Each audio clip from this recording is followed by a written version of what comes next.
if one of those things happened, did it end the round? Like, if you took a submission Yes, if you took a and submission, that you ended won the that round. round, right? Yes, and it was 2 to, you know, 2 to 1, Right. or a knockout was, 1 knockout was That's it. it. And then there was different forms of punishment in each country. In England, you got, if you did something that was against the Lord Mount Evans rules, which is another story, keep a note of, because we'll get into that one day, how that came about, because that's a really great one. But you got public warnings from the referee, and if you got 2 public warnings, third one was instant disqualification.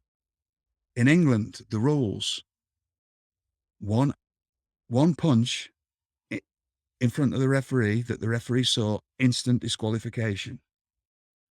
That's why we can all Do do the that very forearm, well, right, do the because forearm. you had to turn away from the referee and hit somebody. So, all in all, very different. Couldn't be more Yes. different than asking you to do 3 minutes and go Right. over in 3. Right. And they said, "What's your finish?" And I went, "I don't have one." They said, "What do you mean you don't have a finish?" I said, "Well, I just get falls or submissions, whatever." Because there was very few people had a finish. Off the top of my head, what I'm thinking of now, Jim Briggs had his arm submission, which Zack Sabre Jr. has perfected and done a lot, loads of things with. But Jim Briggs had a submission. He wasn't known for it. Finley did a pile driver, as you call it, a tombstone pile driver. The British Kendo Nagasaki had a move, what a lot of people call it a Finley roll now, and it was called the kamikaze crash because he was supposed to be Japanese, which he wasn't. But he lived. He was a masked man, and it was an incredible mystique of this thing. He even had a finger missing on one hand. I mean, this is that was his finish, right? Very few people had finishes. You had different falls, or you got whatever was needed for the match. I know that's hard to understand, but that's the way it was. Johnny Saint would do a serve, as it's called a Romano Or special, right. kind of thing. But it wasn't. That was only now and then. It right. But it wasn't So like here in America where no, there's Paul Orndorff hits the pile driver, it's a wrap. no, Right. no. You had falls and submissions to get through the rounds and the matches. And yes, you could have a pile driver, but that would, unless it was the second fall of your second pin or submission that made you the winner, that wasn't the end of the match. Or sometimes it might be. You occasionally saw sit down pile drivers. It was usually what's considered a tombstone pile driver. Most people did that. A few people, Mark Rocco being one of them, started doing the sit down one because he was going to Japan and seeing, and there was people, because of going to different countries, seeing different things and bringing them back to Britain. Um, but so they asked me, well, I was traveling the world. When I was in it, I was never a big star. I was never a star anywhere. I'm a journeyman wrestler. Although there's times when I was used decently, but I was another wrestler on the card. I was never a star anywhere. So it, I just got falls, or I got a submission, or whatever was needed in the match. And this is after wrestling, like I say, 19 countries and wrestling all the best people, right?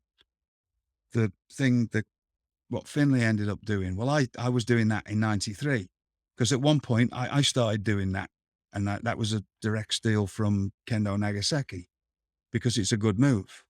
And a lot of people still do it, where they do the roll. And I did that because I was trying to find a finish at first. If you go back and watch any of my early stuff, especially as well, all of it before I was even Lord Stephen Regal, which was later on in the year in 93, I was just doing different stuff. So I said, well, I can do pretty much, you tell me, I can do it. And they were like, I don't know, it was a real weird few minutes. And they were going, what do you mean? Well, I said, I can just wrestle. Yeah, because they're going through their heads, Yeah. "What's with this guy?" And you're going through your Yeah. head, "What are What's the expectations here?" stations there? Because I Yeah. can just do stuff. It Right. sounds like a very challenging. So, So, were there any suggestions that you remembered, for So the what? finisher? Well, on top of this, not only were they mentioning names, they were all saying, "Oh, can you do this?" Basically, "Can you do a cravat? Can you do this? Oh, Billy Robinson used to do this. Tony Charles does that." All this is all bombarding me at the same time, and I'm going, "Yeah, yeah, yeah, yeah, yeah. Oh no, actually, no, I can't do that very well. Yeah, yeah, yeah. 3 minute match because they haven't got time to. I'm just so. It's like that scene at Goodfellas when he first when Karen, his wife, first gets to meet all the other wives, right? There's just all these things going on, and I'm going, Yeah. oh, when Henry's a kid and it's showing all the in Goodfellas where they're showing all these other gang and explaining what everyone does, or when he goes into the club and it's Tommy two times and all this. Yeah, yeah, they're introducing everybody. I'm getting all this kind of, Yeah. oh yeah, yeah, 3 minutes. Oh, okay, yeah, well, and I'm just pro enough to go, but I end up going, well, well, yeah, I can do that. Well, I can do this, I can do that. Well, what about? Yeah, I said, well, I can do this side suplex thing, I can suplex people all over the place, and okay, we'll just do that then, and we'll figure something out. So I walked out of there with my head spinning, right? Not knowing who to please is a little tip.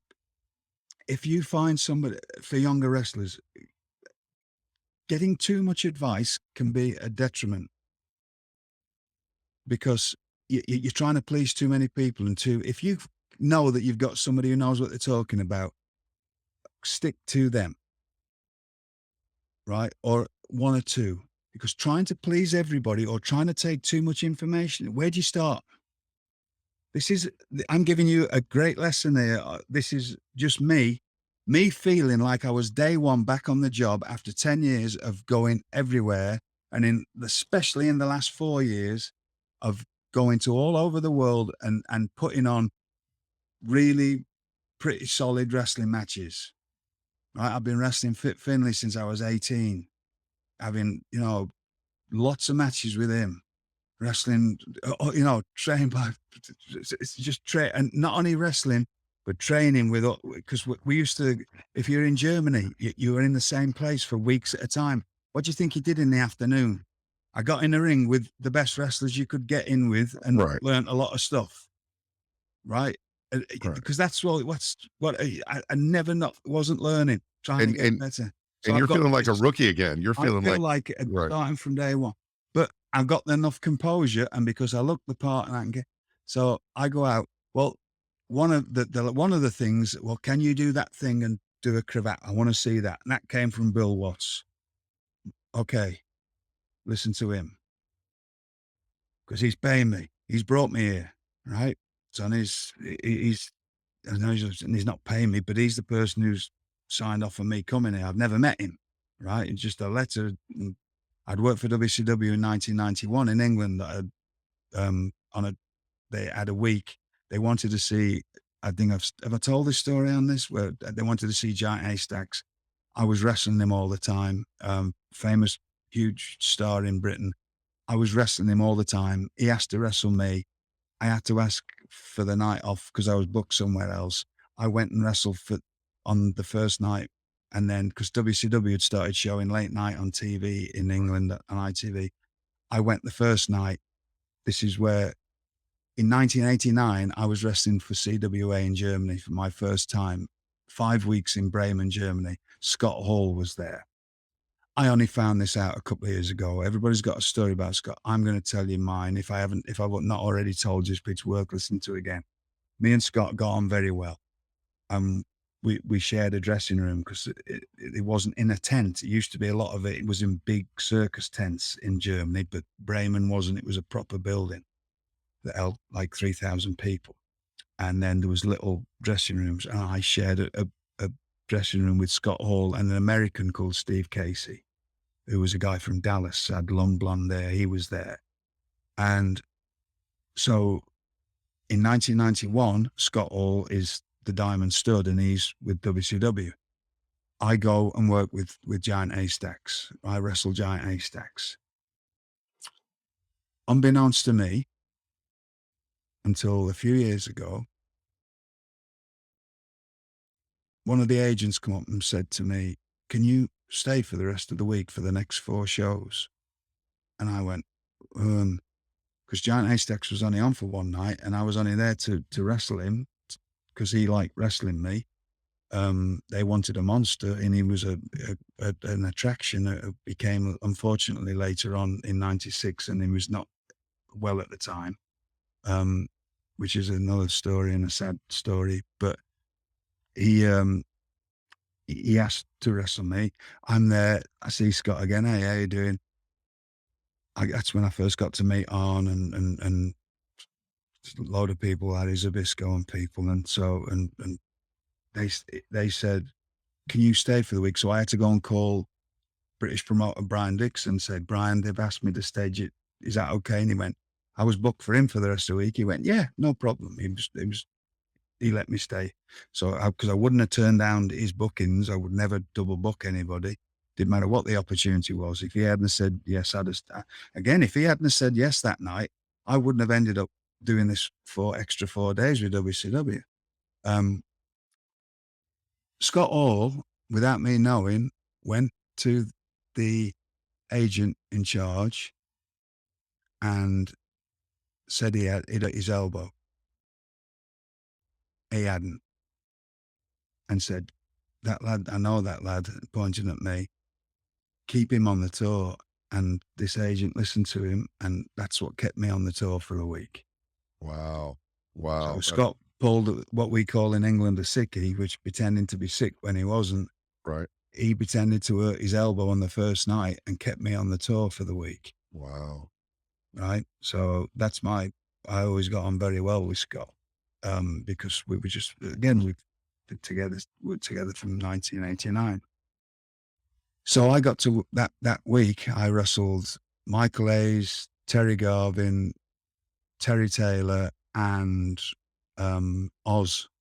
Kevin. It was Oz in Kevin Dublin. Nash, right. Yeah, he hadn't when he was still figuring out. So they said, "Well, we like you. We'd like to bring you in." A few months before that, WWF, which is another story, but they got in touch with me. I'd done a tryout for them at the Royal Albert Hall. They said, "We like you. We'd like to bring you in when the time's right." Well, I'll tell this story another day. Following year, I got the full 6, it was nearly 7 months for CWA, which was the big European promotion. I worked for 3 months in Austria, 3 weeks in Graz in Austria in a tournament, 7 weeks in Vienna. There was a week off. There was 9 weeks in Hanover in the same place every night, 9 weeks. And it's incredible. It was incredible. We got other stories for other podcasts. And then 5 weeks in Bremen. Well, in the September when I was in Hanover, Rip Rogers said, I believe Bill Watts, he'd just called his wife. I was there. Rip Rogers was in Germany with me. He said, right. So through that, I ended up in WCW. So Bill Watts was it was the man that brought me in. Let's just get to that and revisit all the other stuff. So the last thing I hear is a cravat from Bill Watts. Can you put that in there? So I'm going out having all this experience and wrestling everybody in it, but not knowing what to do in 3 minutes on TV. Because to be able to do the stuff that they ask you have to know you don't have to. You can maneuver people into it, but it helps if the person knows somewhat what you're doing Sure. with some of that stuff. I can do basic stuff with anybody, but certain things, if it's out of that person's comfort zone that you're on with, you can scare them to death with it.